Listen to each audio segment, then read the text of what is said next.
2024-25 অর্থ বছরের প্রথম কিস্তির টেয়ার বরাদ্দ দিয়ে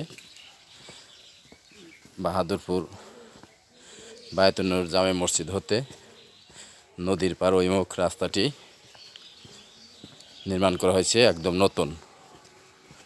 প্রকল্প সভাপতি 4 নং ওয়ার্ডের সদস্য ফাতেমা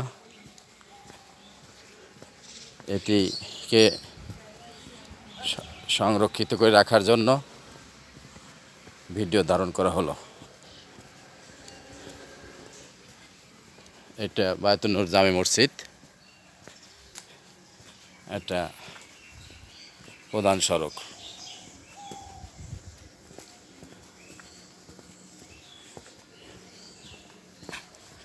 এটাই প্রধান সড়ক।